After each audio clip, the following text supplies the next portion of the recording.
The word of the Lord came to me saying, "Before I formed you in the womb, I knew you. I had a plan for you. I set you apart for important work." On Wednesday night, Colin and I went to a mandatory and long meeting about Hillsdale High School athletics. It was convened to reinforce their culture of positive coaching and athletics as education. And it was also to set expectations for behavior from parents as well as students. Now, Colin and I are fitness enthusiasts, but we're not big sports fans. So when we were asked to rank all the reasons to encourage Hazel to play water polo, neither of us valued winning at all.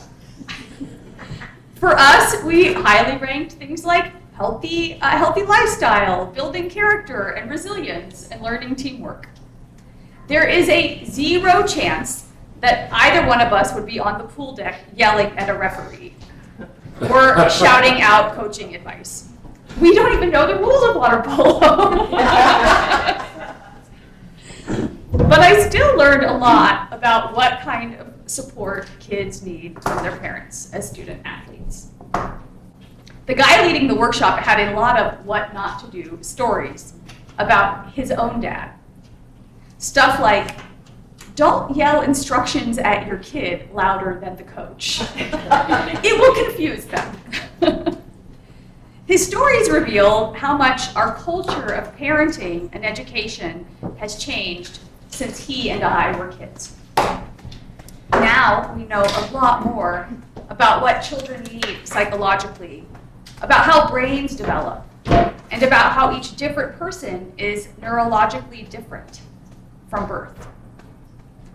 This new way of thinking about children and parenting and education is a gentler and more accepting approach, and it ties in deeply with the biblical tradition and the words of Jeremiah that we heard today. It acknowledges the spiritual truth that every life has worth and dignity and meaning.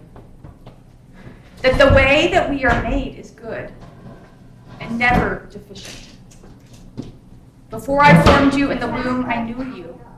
I had a plan for you. I set you apart to do my work in the world. Don't say, I am only a child. You have a job to do, and I will help you do it. Just like Jeremiah, we are made good, and we are made to grow, to be transformed by God, and to help God's transformation of the world. We have natural growing to do, like a seed, and we have need of healing, as the brokenness of the world wounds us and teaches us sinful ways. If transformation involves both growth and healing, the idea of it can be scary. And we hear this in the letter to the Hebrews. It frightened the Israelites when they crossed the Red Sea and they approached Mount Sinai, where the presence of God appeared as a fire and a tempest, the sound of a trumpet and a terrifying voice. They did not want to go anywhere near the mountain. This is the place where God would give the Israelites the law, the set of rules to live by, so that they could show forth their goodness as reflections of God's own image. Now, being a reflection of God's own image and following the law sounds nice, but I think it was actually pretty scary for them. It's a big responsibility that they weren't sure they wanted. That description of Sinai is intentionally dramatic, but it feels true to me. Every time that I am faced with something in myself that needs transformation, some wounded or rigid part of my psyche that is causing me to act out or to cause harm or to suffer deep inside, I do not want to bear this part of myself to God and open myself up to the healing. I want to hide it. I want to bury it, try to suppress it, which of course only makes it worse and bigger and gives it more power over my inner life. This desire to hide our broken places and turn away from healing is part of the hold that sin has over us. In biblical symbolism, the fire on Sinai is purifying, not destructive. Fire is used to refine metals. The smelter melts and pours off the gold or silver, and then skims off the dross until he or she can see their own face reflected in the molten metal. God wants to purify us so that we can shine forth God's own good image that we were all created to reflect. As one of the biblical commentators I read this week asked, how can God purify anyone from sin without frying them to a crisp? If we are a gossip, a control freak, harsh, and ill-tempered toward others, then, exposed to fire, he says, we would simply be the same old rascal with third-degree burns. This is not God's purpose.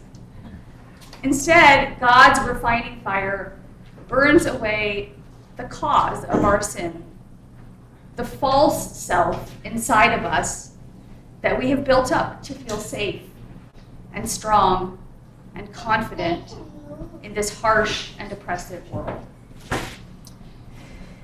What is your false self like? What version of yourself do you project when you feel threatened or weak? How is that self different from the one God knew from the start and gave a purpose? The false self that must always be right can be burned away so that we can truly listen to others and value their opinions.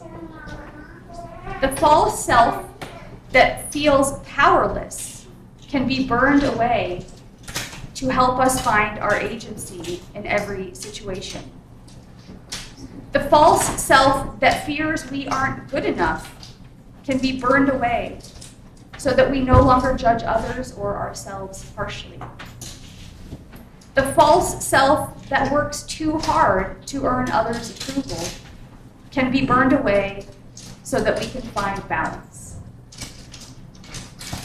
Burning up that false self is hard.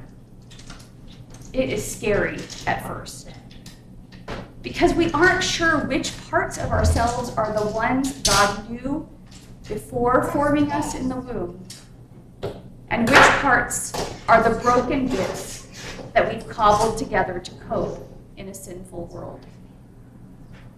But God knows. God still sees who we were made to be. I wonder about the woman whom Jesus heals in the gospel. Luke says that an evil spirit had crippled her for 18 years. Did she know which parts of her were her true self? And which parts were the crippling evil that had bent her over, caused her pain, and alienated her from her community? When Jesus looks at her, he sees that true self, the one God knew, had a plan for, set apart for special purposes in the world. And when she is healed and freed and restored, she stands upright and gives thanks.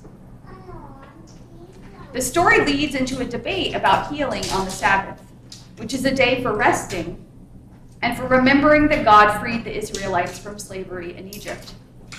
And so Jesus says it is right to bring this woman freedom from her affliction on the Sabbath. Holy Family is a church deeply committed to freedom, so that all people have the ability to be who God made them to be, and to live lives of abundance and purpose without oppression. Ken told me this week, in fact, he sent an email yesterday with an update, that we gave away 483 backpacks. That's a lot of backpacks. Yes, it It is. is. It is. And as we know, education will give those children more opportunities and ultimately more freedom. As we work towards this liberation for all people, the building and planting that God calls us to along with Jeremiah, we must constantly look inward for our true self and be willing to let God burn away all the harmful and false versions of ourselves that prevent us from being free or cause us to harm others because we haven't done the hard work of letting God purify us. Before I formed you in the womb, I knew you. Who is that beloved child of God inside you? Made just right and according to plan. That child in you is seen and known and loved. And God is calling it to the important work of transforming the world. Will you join me in the hard work of letting our false selves be burned away so we can answer the call?